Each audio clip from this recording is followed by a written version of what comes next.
Imagine coming home after a grueling work trip, your mind buzzing with victory from landing a big client. You drag your suitcase up the steps of your own house, a place filled with memories of love and safety. But your key doesn't work. The lock's been changed. Your heart sinks as you stare at the door, the one place you thought was yours forever. Then your phone buzzes. It's a text from your mom, cold and final. "We changed the locks. You don't have a home anymore." In that moment, my world shattered. My own parents had betrayed me. I stood frozen on that porch, the dusk wrapping around me like a heavy shroud. My suitcase sat abandoned, a symbol of my uprooted life. A glint caught my eye, a new deadbolt gleaming with cruel intent. Then I saw them, trash bags dumped by the bushes, stuffed with my clothes, my photos, my memories. They'd thrown my life out like garbage. My fingers trembled as I texted back, pretending to laugh it off. "How brave you think you are." But inside I was breaking. My parents had stolen more than a house. They'd stolen my sense of home. I'm Claire, 30 years old, a marketing director from Boston. That night, sitting in my friend's living room, I felt like I'd lost everything. The house wasn't just a house. It was my grandmother Eleanor's legacy, a Victorian treasure holding 3 generations of our family's stories. She left it to me, trusting I'd preserve its heart. But my parents, Margaret and Robert, couldn't accept it. They wanted it sold, turned into condos for millions. When I refused, they locked me out, discarded my belongings, and tried to erase me from our family's history. This is my story of betrayal, but it's also about fighting back. I took on my own family in court, uncovered their lies, and reclaimed what was mine. It cost me the family I knew, but it gave me something stronger: the truth about who I am. If you've ever been betrayed by those you trusted most, you'll understand. Stick around, because this isn't just about revenge. It's about finding strength when everything falls apart. Share your story below, and let's build a community of resilience together. Because no one should face betrayal alone. I grew up in a quiet Boston suburb, where life seemed to follow a predictable rhythm. My parents, Margaret and Robert, were the kind of people you'd call solid. Dad managed a local bank branch, his days filled with numbers and handshakes. Mom taught 3rd grade, her classroom a whirl of crayons and laughter. We lived in a modest split-level home, the kind with a neat lawn and a mailbox that always needed repainting. Family dinners were a ritual: roast chicken, mashed potatoes, and Mom's sharp critiques if my brother Jason or I slouched at the table. Jason, 2 years younger, was my partner in crime. We'd bicker over who got the last slice of pie, but we'd also team up to sneak extra cookies from the jar. Our life wasn't perfect, but it felt normal, grounded. Every Christmas, we'd pile into the car and head to my grandmother Eleanor's house in Cambridge. Her Victorian home, with its creaky floors and wraparound porch, was more than a house. It was our family's anchor. Holidays there were magic. The smell of pine, the glow of string lights, the clink of glasses as we toasted to togetherness. Grandma's house held stories in every corner, from the faded wallpaper to the attic's dusty trunks. It was where I felt safest, where I could breathe. But beneath that warmth, there were cracks I didn't see. Tensions between my parents and Grandma, whispers of money and property that I was too young to understand. Looking back, those cracks were the first signs of the storm that would tear us apart. Grandma Eleanor was the heart of that house, and of me. She was 92 when she passed, but her spirit was timeless, fierce. I'd spend hours with her in her vintage kitchen, the air thick with the scent of butter and sugar. We'd bake cookies, her recipe, handed down from her own mother. I can still feel the dough under my fingers, soft and warm, as she guided my hands. "Patience, Claire," she'd say, her voice steady but kind. "Good things take time."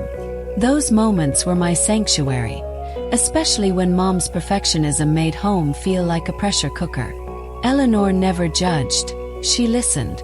When I was 15, struggling with teenage rebellion and Mom's constant need for control, I'd escape to her house. We'd sit at her old oak table, flour dusting our aprons, and she'd tell me stories of the women who'd lived in that house. Strong women who'd faced wars, losses, and betrayals. "This house has seen it all," she'd say, her eyes twinkling. "It's more than walls. It's our legacy." I didn't fully grasp what she meant then, but those words sank deep. She saw something in me, a spark she wanted to protect. Even then, I sensed her worry about my parents. Her guarded glances when Mom snapped at me, or when Dad mentioned property values over dinner. I thought it was just family quirks. I didn't know those cookies, those stories, were her way of preparing me for a fight I couldn't yet imagine, a fight for the home she loved as much as I did. As a teenager, I found my own way to connect with Grandma Eleanor's house. I'd sit on her wraparound porch, sketchbook in hand, tracing the lines of its Victorian architecture, the gabled roof, the intricate trim, the windows that caught the sunset like stained glass. Grandma would join me, her rocking chair creaking, and watch me draw. "You see it, Claire," she'd say, her voice low and certain. "You see the stories in these walls." Those afternoons were my refuge, a place where I could be myself, not the daughter Mom wanted me to be. I'd sketch every detail, from the carved banister to the ivy climbing the chimney, feeling like I was capturing the house's soul. Grandma would share tales of her grandmother, who'd raised 3 kids in that house during the Great Depression, or her mother, who'd hosted wartime knitting circles in the parlor. "This house is our family's heart," she'd say, her hand resting on mine. "It's yours to carry one day." I thought she meant sentimentally, not literally. But she was planting a seed, trusting me to protect what she'd built. I didn't see the tension brewing then. How Mom and Dad would linger after holiday dinners, eyeing the house like it was a prize. Mom would comment on its outdated wallpaper, Dad on how prime real estate was wasted on an old woman living alone. I brushed it off as their practical nature. But Grandma saw it. She'd pull me aside, her grip firm, and say, "Don't let anyone take what's yours, Claire. Not even family." I was too young to understand the weight of her words, too caught up in my sketches and dreams of art school. I'd always loved drawing, and Grandma encouraged it, slipping me art supplies when Mom called them a waste of time. Those porch moments shaped me, giving me a purpose I'd only realize later. When I announced my plan to turn the house's parlor into an art gallery, years after Grandma's death, it felt like honoring her. But it was also the spark that lit the fuse. My parents' greed, their betrayal, their plan to tear it all down for money. That house wasn't just a home. It was a battleground, and I was about to learn how far family would go to claim it. When Grandma Eleanor passed at 92, our family was unmoored. Her Victorian house in Cambridge had been our gathering place, our sanctuary, and losing her felt like losing the heart of it all. A month later, we sat in a sterile lawyer's office for the reading of her will. I expected it to be routine. Maybe some jewelry to Mom, savings split between me and Jason, the house to be sold and divided. But as the lawyer's voice droned through legal terms, I felt the air shift. "To my granddaughter Claire," he read, "I leave my Cambridge home in trust that she will preserve its history and spirit." My breath caught. The house was mine. Mom's face tightened, her lips a thin line as if she'd been slapped. Dad shifted in his chair, his knuckles whitening on the armrest. Jason glanced at me, eyes wide, but said nothing. The lawyer handed me a letter in Grandma's spidery handwriting. "This house isn't just property," she wrote. "It's our family's story, and Claire will honor it." I clutched that letter, my heart swelling with pride and responsibility. But Mom's voice cut through, sharp and cold. There must be a mistake. Mother wasn't thinking clearly toward the end. Her words stung, dismissing Grandma's clarity, her choice. Dad nodded, muttering about consulting another lawyer. I tried to explain. Grandma had been sharp as ever, her mind a steel trap, but Mom's eyes were hard, unyielding. "This isn't right," she said, as if I'd stolen something. I left that office feeling both empowered and uneasy, the weight of Grandma's trust settling on my shoulders. I didn't know then that her gift would ignite a war within our family, that my parents' shock would turn to something darker, something that would test everything I believed about love and loyalty. The house was mine legally, but I was about to learn what it cost to claim it. The weeks after the will reading were like walking on eggshells. I moved into Grandma's house, determined to honor her wishes. The place needed work, creaky pipes, outdated wiring, but I saw its bones, its beauty. I started renovations, careful to preserve its Victorian charm. New paint, soft sage green, went up in the dining room. I replaced frayed electrical cords but kept the original crown molding. Every choice felt like a conversation with Grandma, a way to keep her close. I invited my parents over, hoping to share my vision. "This can still be our family's home," I told them over coffee in the kitchen. "We'll have holidays here like always." But Mom's eyes roamed the walls, her silence heavy. At a family dinner, the tension boiled over. We sat around Grandma's oak table, the same one where we'd shared countless Thanksgivings. I served lasagna, trying to keep things light, but Mom's fork paused midair. "That paint," she said, her voice clipped. "It's all wrong. Your grandmother kept that wallpaper for 40 years. It was part of the house's soul." I explained it was peeling, unsafe, but she shook her head, as if I'd defaced a museum. Dad chimed in, his tone gruff. "You're changing too much, Claire. This isn't what Eleanor wanted." I bit back my frustration. Every change was to protect the house, not erase it. Jason tried to play peacemaker, cracking a joke, but it fell flat. Mom's critiques didn't stop. She'd point out the new light fixtures, too modern, or the eco-friendly paint. Eleanor would have hated this. It wasn't just about aesthetics. It was control. I sensed their resentment growing, their belief that the house should have been theirs. Leah, my best friend, warned me over wine one night. "Your mom's always been controlling, Claire. This house is worth over $1 million now. Be careful." I brushed it off. "They're my parents," I said. "They'll get over it once they see I'm honoring Grandma." But deep down I felt the cracks widening. Dad mentioned retirement plans, how selling the house could have funded them. Mom's comments grew sharper, like knives disguised as suggestions. I kept renovating, pouring my heart into the house, but every dinner, every visit, felt like a battlefield. I didn't know then that they were already planning something far worse than words, something that would shatter everything I thought I knew about family. A few months in, I had a vision for the house that felt like a calling. I wanted to turn the front parlor, spacious with high ceilings and tall windows, into a small art gallery for local artists. It would honor Grandma's love for creativity, my own passion for art, and keep the house alive without changing its core. The idea lit me up. I spent nights researching zoning laws, learning that with limited hours and city permits, I could make it work under a historical building exemption. I was buzzing with excitement when I shared the plan at a family dinner. I'd cooked roast beef, hoping to soften the mood, but the air was already tense. "I want to open a gallery in the parlor," I said, passing the potatoes. "Small, curated, by appointment only. It'll bring in income to maintain the house and share its beauty." Dad's face darkened instantly. "A business? In a residential neighborhood? You can't do that, Claire." His voice was loud, final.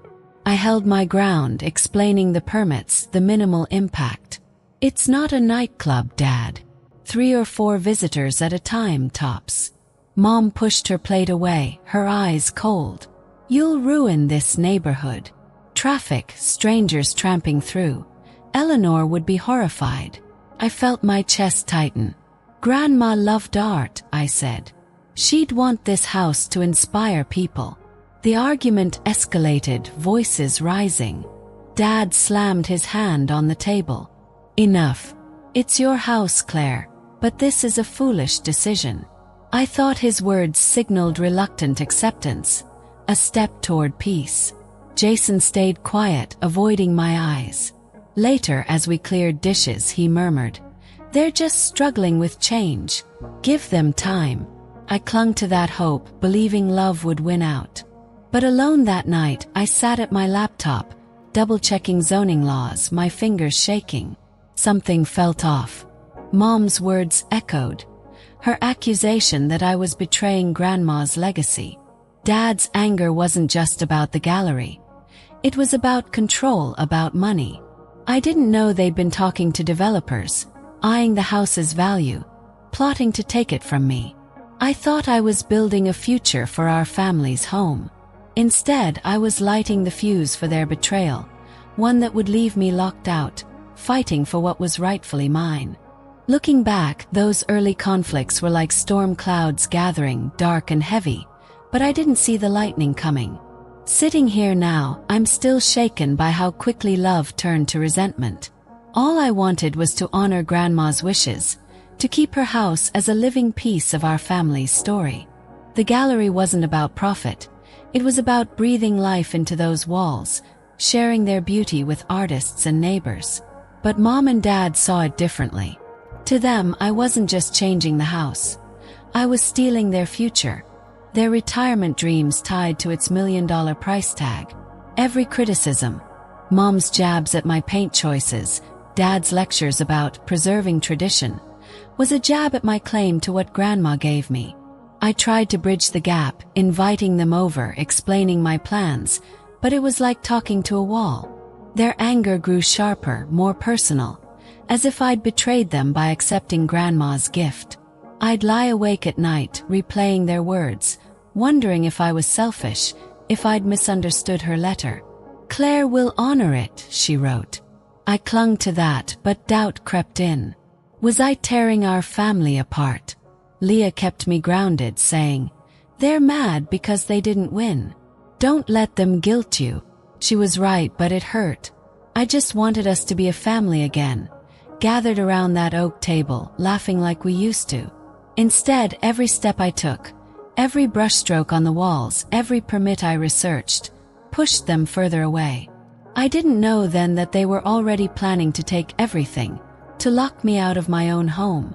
I thought I was fighting for Grandma's legacy. I didn't realize I'd have to fight for my place in our family too. That fight would test me, break me, and rebuild me stronger, but it came at a cost I never imagined. I'd just returned from a 3-day marketing conference in Chicago, my mind buzzing with triumph. I'd nailed a presentation, secured a major client for our agency, and felt like I was finally hitting my stride at 30.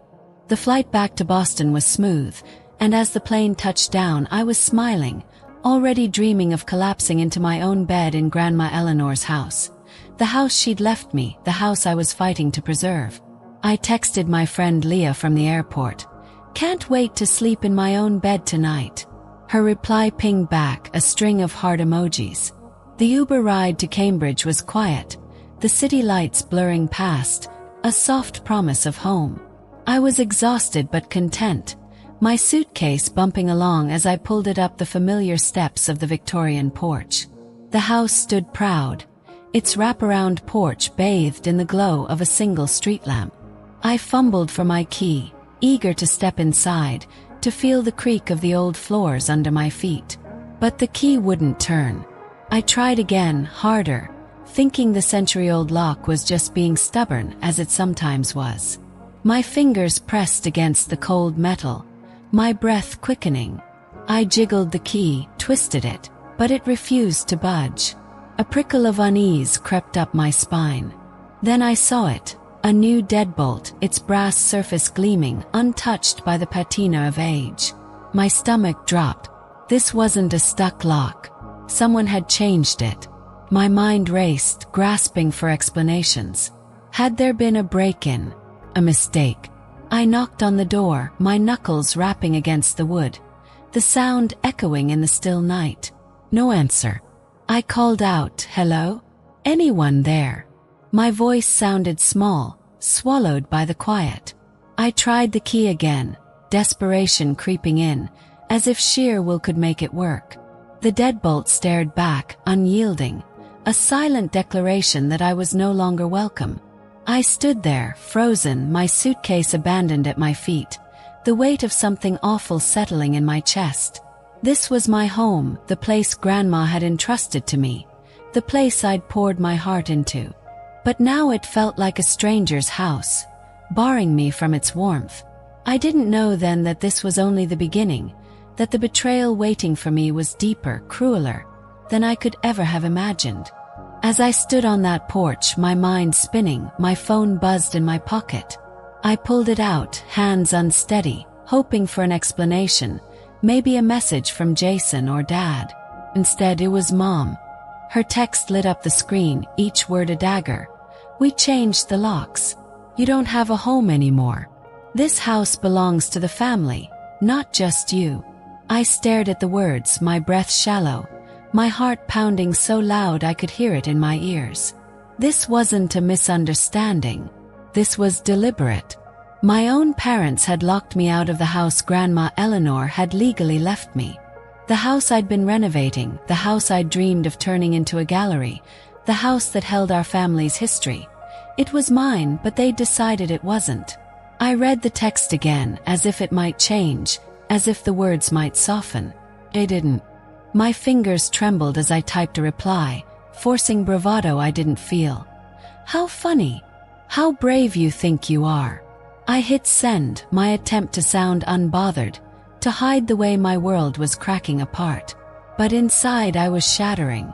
I felt like I couldn't breathe, like the porch was tilting beneath me. My parents, the people who'd raised me, who'd taught me to tie my shoes and say please, had done this. Margaret and Robert, who'd sat at Grandma's table every Christmas, had betrayed me in a way I couldn't comprehend. I called Mom, my voice shaking, but it went straight to voicemail. Dad's phone did the same. Their silence was louder than any argument we'd had, a confirmation of their intent. I sank onto the steps, the wood cold against my legs, and stared at the deadbolt, its shine mocking me. This wasn't just about the house.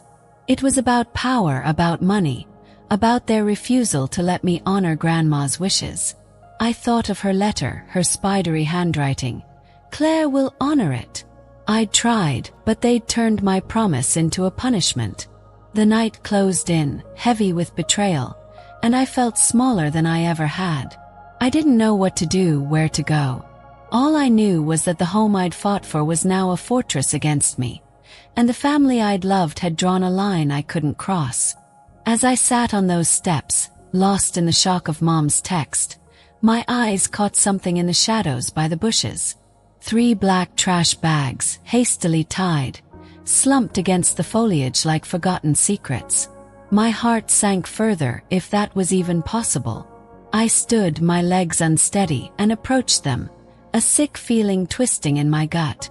I untied the first bag, my hands shaking so badly I could barely grip the plastic.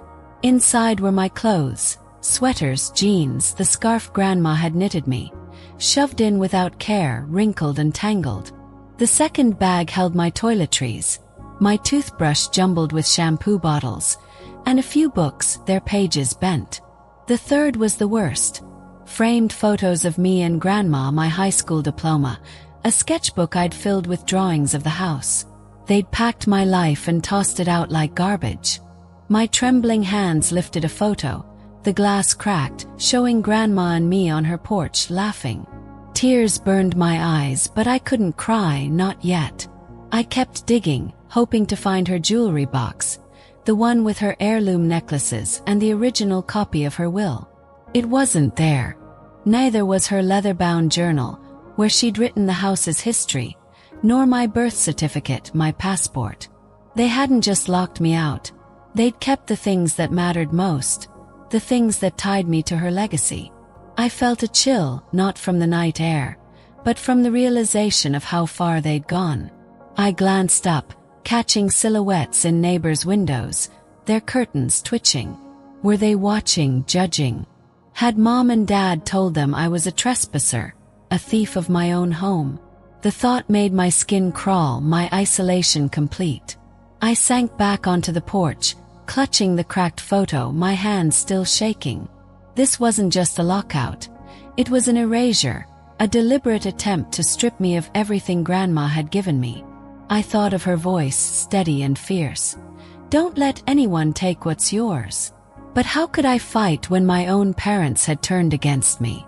The trash bag sat there, a cruel reminder of what I'd lost. Not just a house, but the family I thought I had. I couldn't stay on that porch forever, surrounded by the wreckage of my life. I pulled out my phone, my hand still unsteady, and called Jason. He picked up on the third ring, his voice groggy, confused. "Claire, what's wrong?" I paced the porch, my voice low but urgent. "Did you know about this? Mom and Dad changed the locks on Grandma's house. They locked me out of my own home." There was a long pause, too long. "Oh, Claire," he said finally. "I didn't know they'd actually do it." My heart sank. "You knew they were planning this." He sighed, hesitant. "They were upset about the gallery, talking about taking control, but I didn't think. Look, they're at the Cape for the weekend. They won't be back till Sunday." I demanded a key, but he didn't have one. "Even if I did," he said, "I can't get in the middle of this. They're our parents." I hung up, his words echoing Mom's text. Betrayal wrapped in family ties. I sank onto the steps, the photo of Grandma still in my hand, its cracked glass cutting into my palm. I was alone with nowhere to go, my life in trash bags. Then headlights swept across the porch. Leah. I'd called her earlier, barely coherent, and she'd come without question. "This is insane," she said, her voice fierce as she helped me gather the bags. "They can't do this to you." I nodded, numb, my voice barely a whisper. "But they did." As we loaded the bags into her car, I kept glancing at the house, its windows dark, its new lock a final rejection. I climbed into the passenger seat, clutching the photo, and Leah squeezed my hand. "You're staying with me," she said. "We'll figure this out." As we drove away, the house faded into the night, but its weight stayed with me. My parents had declared war, and I was about to learn how to fight back. The moment I sank onto Leah's couch that night, surrounded by trash bags holding what was left of my life, something shifted inside me. The pain was raw, a knife twisting in my chest, but beneath it, a spark of defiance flickered. My parents had locked me out of Grandma Eleanor's house, the home she'd entrusted to me, but I wasn't going to let them take it without a fight. By Monday morning, I called in sick to work, my voice steady despite the exhaustion. I needed a lawyer, someone who could turn my anger into action. Leah had recommended Sophia Chin, a property law expert known for her sharp mind and quiet compassion. I walked into her office, a cozy brownstone downtown, my hands clutching a folder of documents. Copies of the will, the deed, anything I could find. Sophia listened as I poured out the story. The will reading, Mom's text, the trash bags, the missing jewelry box. Her pen scratched notes, her eyes narrowing with focus. "What they did is illegal," she said, her voice calm but firm. "It's called self-help eviction, and it's against Massachusetts law. You're the legal owner, Claire. We can fight this." Those words were a lifeline, pulling me from despair. She explained our first step, an emergency injunction to restore my access to the house. "We'll also pursue damages," she added. "For the eviction, the missing items, everything." The word damages hit hard. I was about to sue my own parents. I hesitated, my throat tight. "I just want my house back," I said softly. Sophia's gaze softened. "I know. But they've crossed a line, and we need to protect you." I nodded, signing the papers she prepared, my hand shaking but resolute.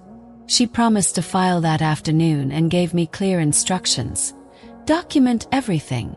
Texts, voicemails, expenses, anything missing. And don't contact them directly. Let me handle it." As I left her office, my phone pinged with a notification. It was a Facebook post from Mom tagging me. My stomach churned as I read it. Heartbroken that my daughter would betray family traditions and turn her grandmother's home into a commercial property. The comments poured in. Relatives, neighbors, even co-workers expressing shock at my selfishness. I felt the ground shift again. Not just a personal betrayal but a public one. My career, already wobbling from missed deadlines, was now at risk. A client had emailed my boss, questioning my reliability after seeing the post. I forwarded it to Sophia, my hands trembling with rage. That night, I lay awake on Leah's pull-out couch, the springs digging into my back. I thought about breaking into the house, smashing a window to reclaim what was mine, but Sophia's words echoed. Be smarter than them. I had to trust the law, trust her, even as my world unraveled. The fight was just beginning, and I was learning that revenge wasn't about rage. It was about strategy, about holding my ground when everyone I loved was trying to push me out. Mom's Facebook post wasn't just a jab. It was a calculated strike, a smear campaign designed to break me. Heartbroken that my daughter would betray family traditions and turn her grandmother's beloved home into a commercial property against our wishes, she wrote, tagging me for the world to see. The words stung, each one a distortion of the truth. I wasn't betraying Grandma Eleanor. I was honoring her, turning her parlor into an art gallery to keep her legacy alive. But the comments beneath the post told a different story. Aunt Carol, Mom's sister, wrote, so disappointed in Claire's greed. A cousin I hadn't seen in years added, how could she do this to you?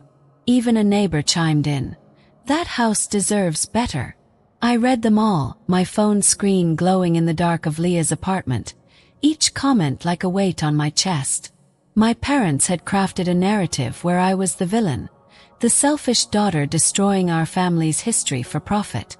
And people believed it. Relatives, friends, even co-workers who barely knew me. I felt exposed, humiliated, as if my life was being dissected online. The professional fallout was swift. My boss called me into his office the next day. His face uneasy. Claire, I've heard some concerning things. Client saw a post about you and the house. Is this affecting your work? I explained it was a family dispute, that I was handling it legally. But I saw the doubt in his eyes. The Westfield account, the one I'd secured in Chicago, was slipping, their emails growing curt. I forwarded the post and comments to Sophia, my fingers shaking with a mix of anger and fear. This is harassment, she said over the phone. It's part of their strategy to pressure you into giving up. I couldn't believe it. My own parents were trying to destroy my reputation, my career, all to get their hands on the house. Dad's voicemails started arriving, each one colder than the last. You're making a mistake, Claire, he said in the first, his voice tight. Your mother's devastated. Drop this lawyer nonsense now. By the third, he was threatening to contest the will, claiming I'd manipulated Grandma. It was a lie, but the accusation cut deep. I played the messages for Leah, her face hardening with every word. They're trying to scare you, she said. Don't let them. But it was working. I felt the walls closing in, my savings dwindling from legal fees and replacing essentials left behind. I started therapy, a small act of self-preservation, to process the betrayal. My therapist's words stuck with me. You're not the villain they're painting you as. Hold on to your truth. I clung to that, documenting every hostile comment, every voicemail, as Sophia instructed. The public shaming was brutal, but it was also fuel. I wasn't just fighting for the house anymore. I was fighting for my name, my dignity, and the legacy Grandma had entrusted to me. I didn't know then that the tide was about to turn, that evidence was waiting to shift the battle in my favor. A week after the lockout, I was drowning in despair, my life confined to Leah's cramped apartment. Then my phone rang, an unfamiliar number from Western Massachusetts. It was my great-aunt Patricia, Grandma Eleanor's sister, someone I hadn't seen in years. Her voice was warm but urgent. Claire, I have something you need to see. Can you come to my place? I drove 2 hours to her small cottage, nestled in flower gardens, my mind racing with questions. Patricia welcomed me with a hug, her eyes sharp despite her age. "You look like Eleanor," she said, studying me. She had that same fire. Over tea in delicate china cups, she explained why she'd called. "Your grandmother knew Margaret and Robert would fight the will.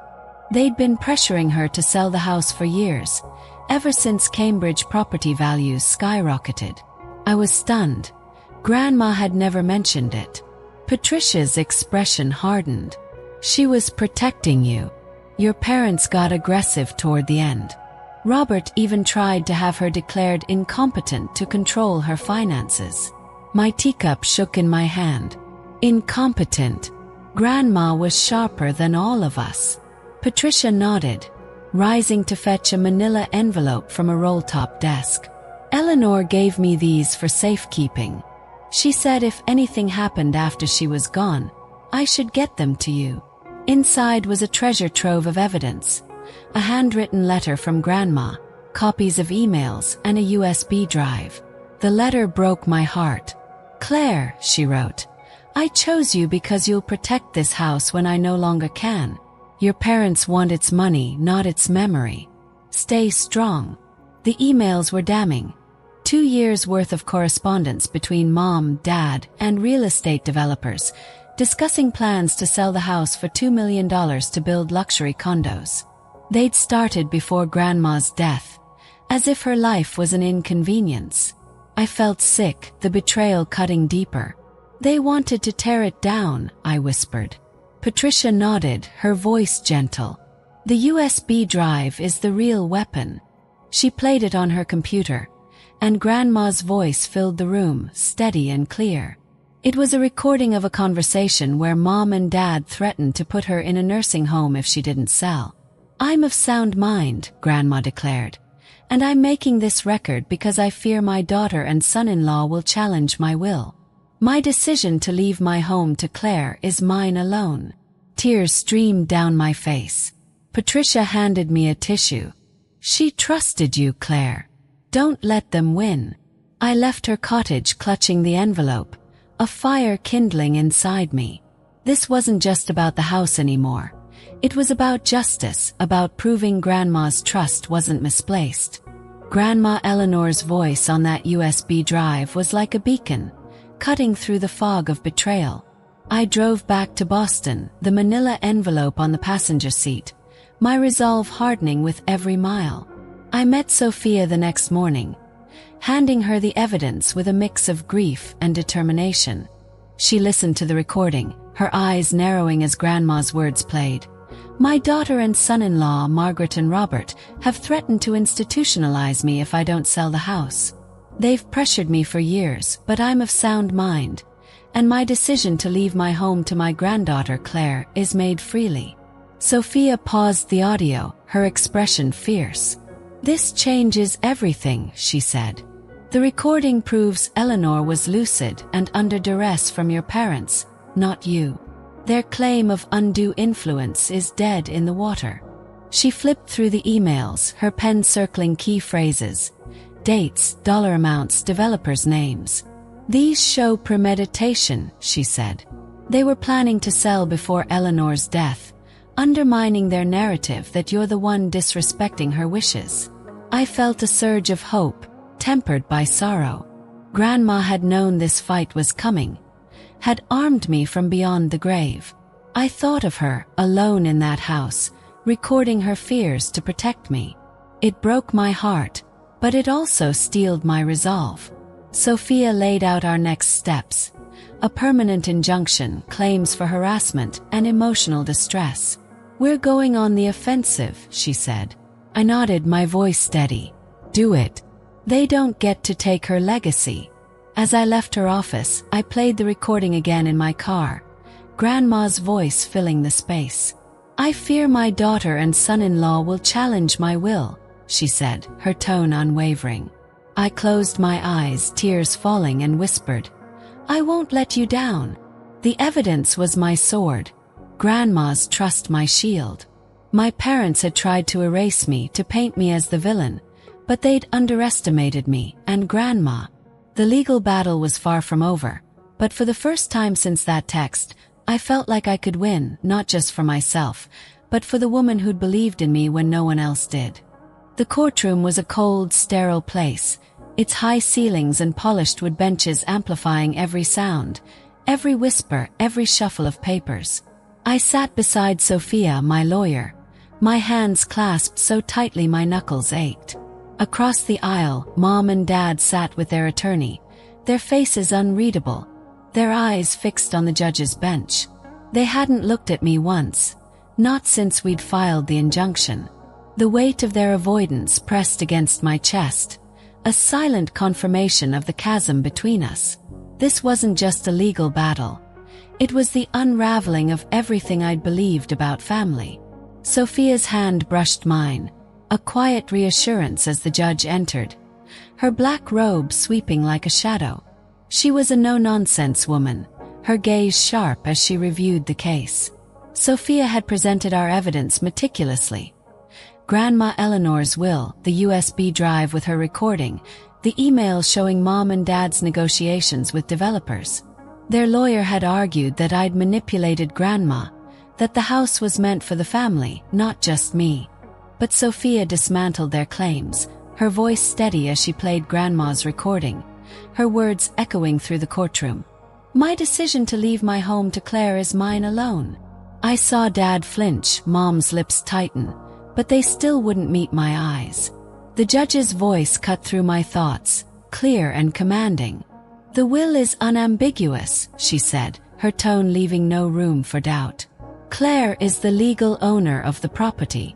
The defendant's actions, changing the locks, removing her belongings, constitute an illegal self-help eviction under Massachusetts law. My heart leapt, a surge of relief so strong I nearly gasped. I'm granting the plaintiff's emergency injunction, she continued. Access to the property is to be restored immediately, and all personal items must be returned. The gavel struck, a sound that felt like freedom. The house was mine again, legally, undeniably. Sophia squeezed my hand, her smile brief but triumphant. I wanted to feel victorious, to savor the moment, but as I glanced at Mom and Dad, my relief soured. They gathered their papers, their movements stiff, their eyes still avoiding mine. They'd lost, but their silence screamed defiance. I thought of Grandma's letter, her spidery handwriting urging me to protect the house. I'd kept my promise, but at what cost? As we left the courtroom, Sophia warned me, "They may not stop here. Be prepared." I nodded, my throat tight, knowing this victory was only the beginning. My parents had tried to erase me from our family's legacy, but I'd fought back, and the judge's ruling was proof that truth could prevail. Yet the emptiness lingered, a reminder that winning the house didn't mean winning back the family I'd lost. The real fight, I realized, was still ahead. Outside the courthouse, the October air was crisp, biting at my skin as I stepped into the sunlight. The victory in the courtroom felt fragile, like a glass ornament I was afraid to drop. Sophia was speaking, outlining next steps, but her voice faded as I noticed a police officer approaching, his badge glinting. My stomach twisted. "Claire?" he asked, his tone neutral but his presence unsettling. I nodded, my mouth dry. "We need to talk about a report filed by Margaret and Robert. They claim you removed valuable heirlooms from the property." The accusation hit like a slap, stealing my breath. Heirlooms. They meant Grandma's jewelry box, the one I'd last seen in her bedroom, the one missing from the trash bags they dumped on the lawn. My parents had kept it, along with her journal and will, and now they were accusing me of theft. I felt the eyes of bystanders, reporters, curious onlookers, even a coworker who'd come to support me, boring into me. Their whispers buzzed like flies, amplifying my humiliation. "That's not true," I said, my voice shaking but firm. "They took those items when they locked me out. I haven't been inside since." The officer scribbled in his notebook, his face impassive. They provided a list: a pearl necklace, a diamond brooch, an antique jewelry box. Sound familiar? I nodded, my anger rising. Those were Grandma's. They were in the house when I left for Chicago. When I came back, they were gone, along with my personal documents. He asked for details, dates, descriptions, and I gave them, my voice steadier now, fueled by indignation. Sophia stepped in, her tone sharp. "Officer, my client is the victim here. The defendants illegally evicted her and withheld her property. We'll provide evidence to counter this claim." The officer nodded, promising to follow up, but as he walked away, I felt exposed, vulnerable. The bystanders lingered, their gazes heavy with judgment. My coworker, Jenna, touched my arm, her voice low. "I'm so sorry, Claire. This is awful." I forced a smile, but inside I was reeling. Mom and Dad's accusation wasn't just a legal maneuver. It was a public attack, a way to keep me on the defensive, to tarnish my name even after the judge's ruling. I thought of Mom's Facebook post, the comments calling me greedy, and now this. Another layer of their campaign to paint me as the villain. My phone buzzed with a text from Leah. "You okay? Saw a reporter outside the courthouse." I didn't reply, my fingers trembling. The Westfield account, already shaky, was now at risk. Their CEO had emailed about concerns after the police report surfaced online. I forwarded it to Sophia, my heart sinking. This wasn't just about the house anymore, it was about my reputation, my career, my ability to stand tall. I leaned against a courthouse pillar, the stone cold against my back, and closed my eyes. Grandma's voice echoed in my mind. "Don't let anyone take what's yours." I wouldn't let them break me, but the cost of this fight was growing heavier by the day. The next morning, I stood outside Grandma Eleanor's house, the Victorian silhouette both familiar and foreign under a gray sky. A locksmith waited beside me, his tools clinking as he prepared to open the door my parents had barred against me. The judge's ruling echoed in my mind. The house was mine again, but my hands trembled as I nodded for him to begin.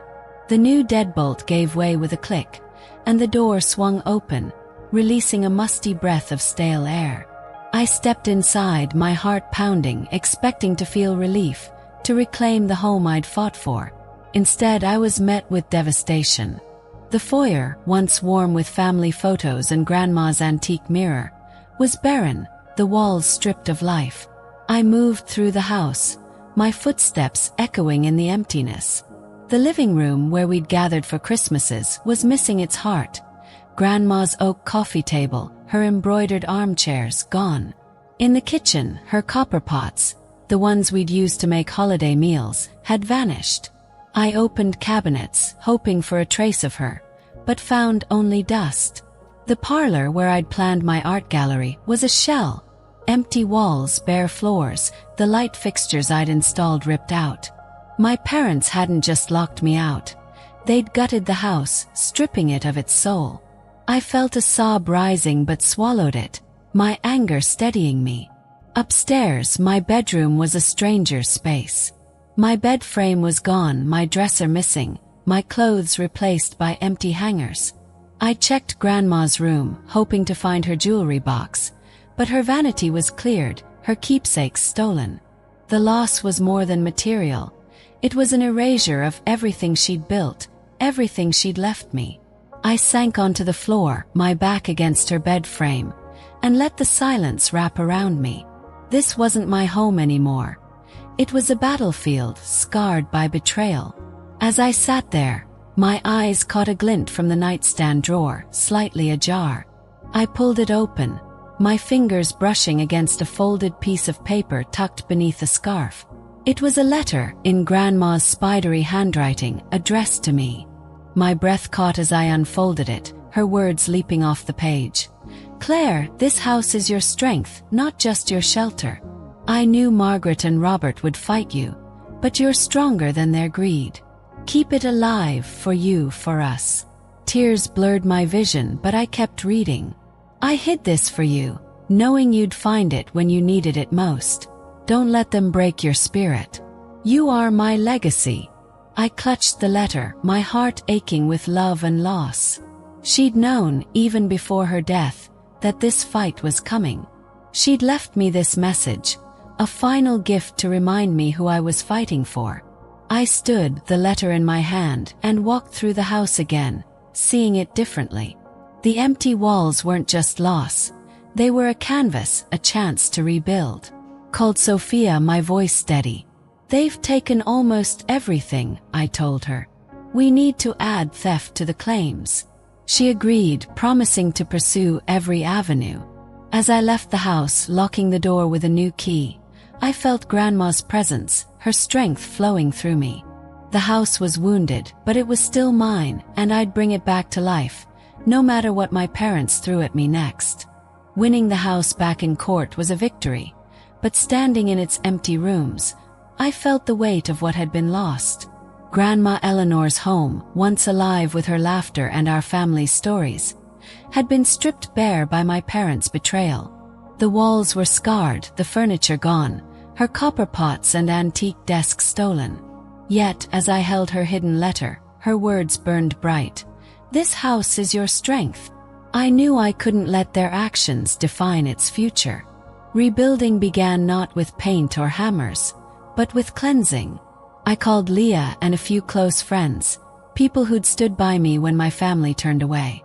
We gathered in the foyer, sage bundles in hand, the air thick with purpose.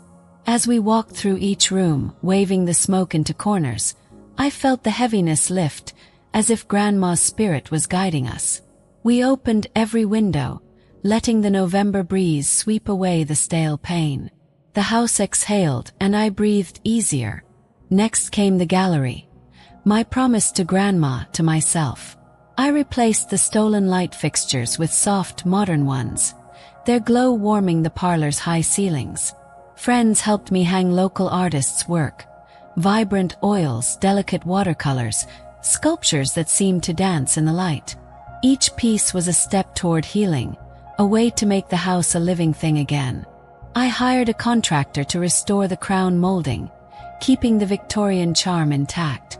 Slowly, the parlor transformed into the gallery I'd dreamed of, a space where creativity could thrive. I organized a community event, inviting neighbors who'd once watched me from their windows, judging. They came, hesitant at first, but left with smiles, sketching classes booked for their kids. The house was no longer a battleground. It was a beacon, a place of connection. I started therapy too, a quiet act of rebuilding myself. My therapist helped me see that my parents' betrayal wasn't my fault, that their greed didn't define me. I leaned on Grandma's words, on Maya Angelou's wisdom. You may not control all the events that happen to you, but you can decide not to be reduced by them. The house and I were wounded, but we were coming back stronger, together, proving that love and purpose could outlast betrayal. As the gallery took shape, so did my new sense of family. That first Thanksgiving after the court case, I hosted a Friendsgiving in the dining room, the oak table now surrounded by chosen kin. Leah was there, her laughter a balm, along with friends who'd helped sage the house, who'd carried boxes when I had nowhere to go.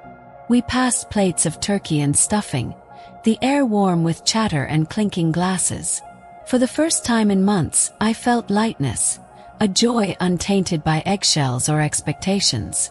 No one criticized my paint choices or questioned my right to the house. It was just us, building new memories in a space that had seen so much pain.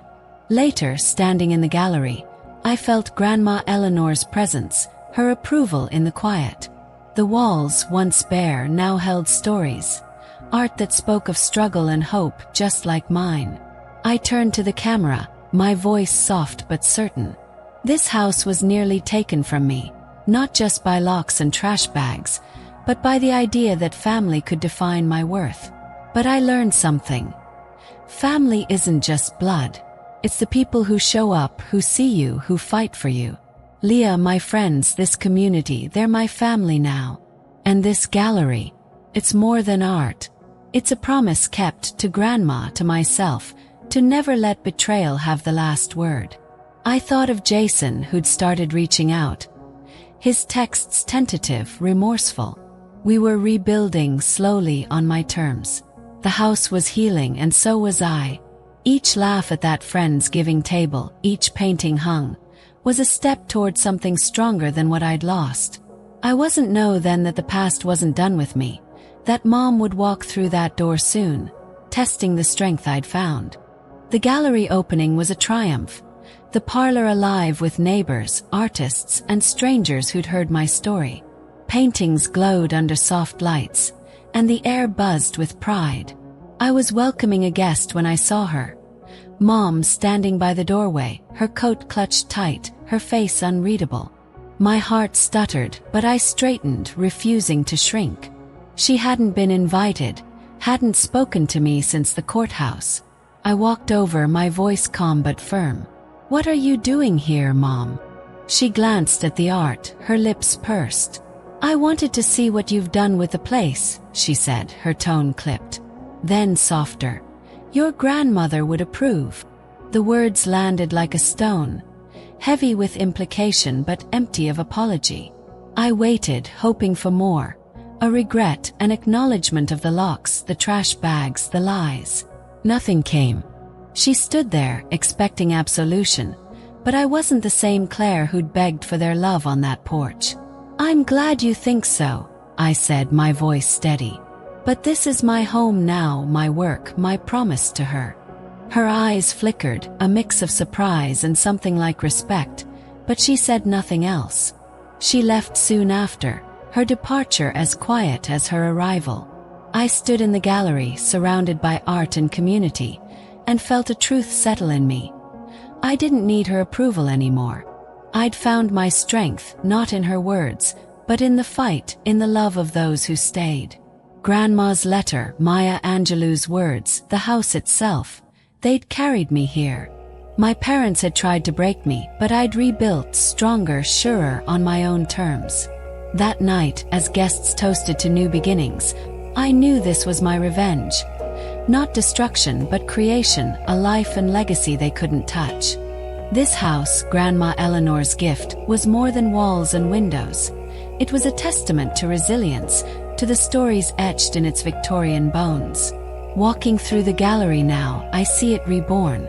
The parlor, once stripped bare by betrayal, pulses with life. Paintings burst with color, sculptures catch the light, each piece a voice from our community, a promise kept to Grandma. I smile softly, watching young artists at a scholarship event I started in her name. Their sketches, bold and unapologetic, line the walls, proof that creativity can heal, can rebuild. These kids, some from tough homes, remind me of myself at their age, finding refuge in art in this house. I see Grandma in their eyes, her fierce belief that beauty can outlast pain. The scholarship was my way of paying her trust forward, of making her legacy more than a single house, but a spark for others. I think of the neighbors who once judged me, now regulars at our workshops, their kids learning to paint where I once stood, broken on that porch. This gallery isn't just mine. It's ours, a space where wounds become art, where loss becomes connection. My career's back on track too, with a promotion I fought for.